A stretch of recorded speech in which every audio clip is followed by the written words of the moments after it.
चलिए अब हम लोग प्रश्नावली 3.3 एनसीईआरटी मैथ क्लास 10th के 3 के दूसरा प्रश्न कर रहे हैं, जिनमें कह रहे हैं दो संपूरक कोणों में बड़ा कोण छोटे कोण से 18 डिग्री अधिक है तो उन्हें ज्ञात कीजिए। अर्थात दोनों कोण का मान कह रहे हैं ज्ञात करने के लिए। तो हम लोग मान लेते हैं, माना कि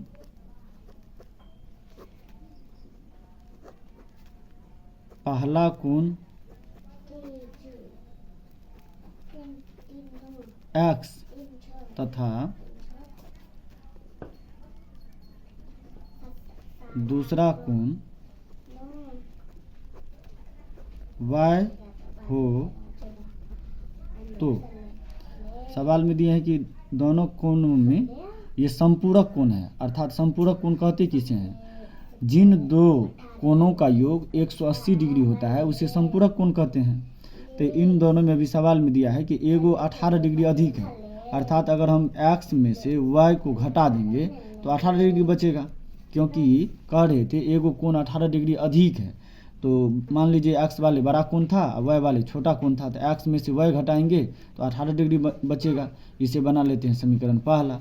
थोड़ा और आगे पढ़िएगा तो कह रहे हैं कि दोनों कोणों का संपूरक कोण है। तो अगर हम लोग पहला कोण को और दूसरा कोण को जोड़ देंगे तो 180 डिग्री होगा, क्योंकि संपूरक का मतलब ही होता है 180 डिग्री। तो x यानी पहला कोण और दूसरा कोण का योग होना चाहिए 180। ये हो गया समीकरण दूसरा। अभी हमको प्रतिस्थापन विधि से बनाना है, तो लिख देंगे प्रतिस्थापन विधि।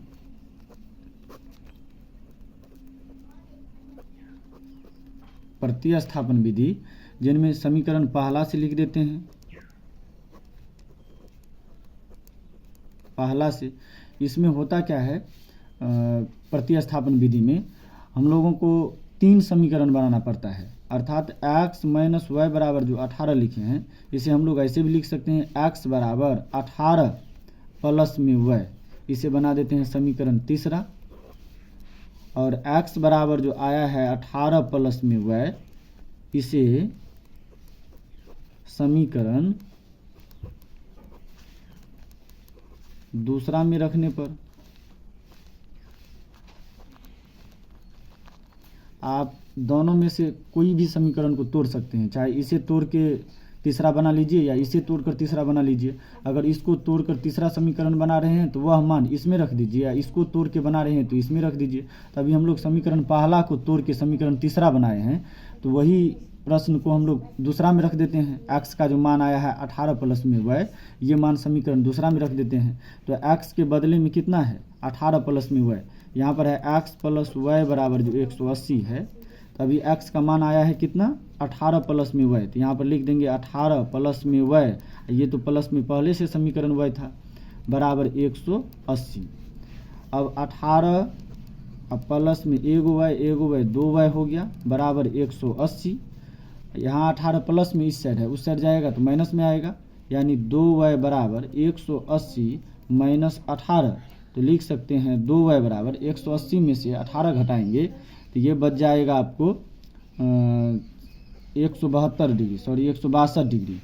तो ये हो गया 162। इसको काटेंगे तो 2 8 16 2 1 2, यानी y बराबर आया 81 डिग्री। y बराबर 81 डिग्री समीकरण तीसरा में रख दीजिए। समीकरण तीसरा में रखने पर तो समीकरण तीसरा कितना है, अभी आप ऊपर में देखे हुए थे, समीकरण तीसरा बनाए थे हम लोग। x बराबर था 18 प्लस में y, x बराबर 18 प्लस में y, तो x बराबर लिखेंगे x बराबर 18, तो यह भी करल है, प्लस में y के बदले में आएगा कितना 81 डिग्री। दोनों को जोड़ेंगे तो आएगा 99 डिग्री। अतः बड़ी कोण 99 डिग्री तथा छोटी कोण 81 डिग्री होगा।